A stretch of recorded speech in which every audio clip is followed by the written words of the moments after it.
Pascal's law. क्या नाम है? Pascal's law. So the question asked in the examination for minimum 2 marks, maximum 3 marks.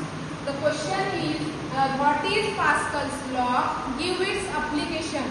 ठीक है, Pascal's law क्या है और इसके क्या applications है हमारे लाइफ में, ये हमें यहाँ पे मेंशन करना है 2 मार्क के लिए. तो जो स्टेटमेंट होती है Pascal's law की वो 1 मार्क मिलेगा उसको. देन अगर आपने उसके 2 एप्लीकेशन के सिंपली नाम भी लिख दिए तो आपको यहाँ पे आधा मार्क मिलेगा 2 में से, मतलब 1.5. कितने मिले? 2 में से 1.5 मार्क मिला. ठीक है, और अगर क्वेश्चन ऐसा आया, सॉरी 1 मार्क इसके लिए, अगर क्वेश्चन आया कि right what is Pascal's law, give its applications and with explanation, तो आपको वो 3 मार्क के लिए पूछा जाएगा. ठीक है, तो पहले हम देख लेते हैं what is Pascal's law.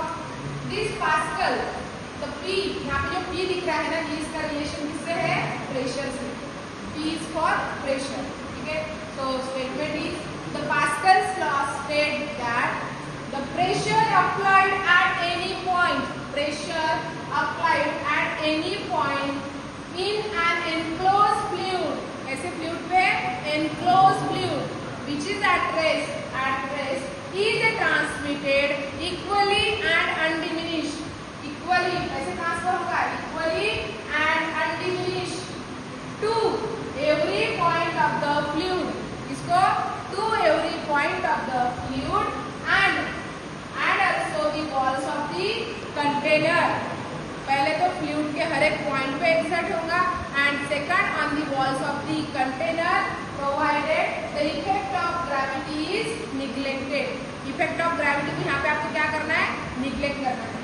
So once again Pascal's law states that the pressure exerted at any point in an enclosed fluid at rest is transmitted equally and undiminished to every point of the fluid and walls of the container provided the effect of gravity is neglected.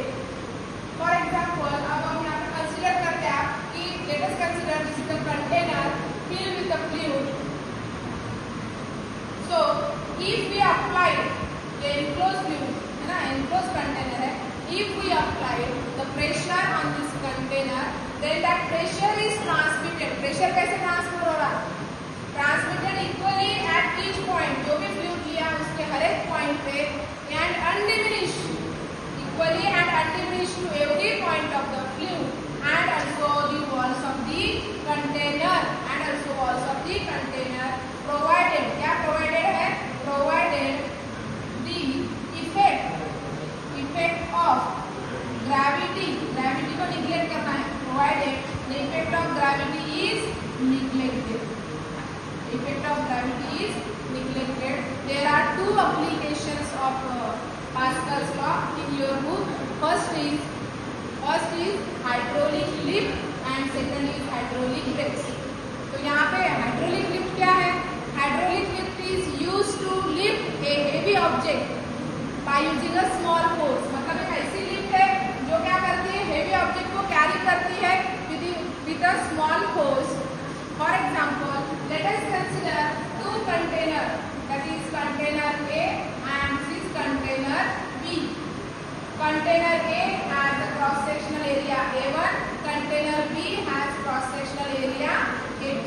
मतलब आपको यहाँ पे and cross sectional area कैसा है? A1 is smaller than A2 या फिर A1 is यहाँ पे A2 is greater than A1 ऐसे बोल सकते हैं. Let us consider 2 pistons. Piston मतलब क्या है? उसमें 2 piston रखे हैं, that is piston S1 and piston S2. Piston S1 and piston S2. In that container, there the fluid is enclosed. क्या आपने enclosed किया? यहाँ पे fluid रखा है. दोनों भी जगह आपने क्या रखा है बेटा? Fluid. Water होगा, air होगा, जो भी है, ठीक है? And if these 2 containers are connected by a small hole or gap, ठीक है? Then if we applied a force F1 on the piston S1, this force is transmitted to the piston S2. in upward direction. जैसे कि आपने यहाँ पे force applied किया vertically downward direction on the piston S1. This force is transmitted to the piston S2 and its direction is F2. अब आपको पता है इसका क्रॉस सेक्शनल एरिया A1 है, इसका क्रॉस सेक्शनल एरिया A2 है. इस पे फोर्स एक्सर्ट हो रहा है F1 वर्टिकली डाउनवर्ड डायरेक्शन. इस पे फोर्स जो बाहर निकल रहा है वो कैसे है? Vertically upward direction.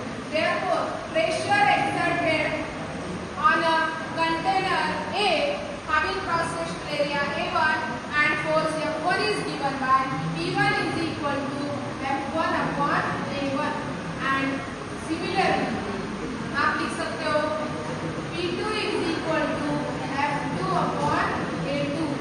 Therefore, according to Pascal's law, we have to compare these forces, these pressures. तो आप क्या करोगे यहाँ पे? Therefore, P1 is equal to P2, that is F1 upon A1 is equal to F2 upon A2. इसमें से आप F2 की वैल्यू क्या निकालोगे बेटा? That is F2 is equal to A1 into A2 upon S1. This is the force जो second value आपने यहाँ पे कैलकुलेट कर दी. ठीक है?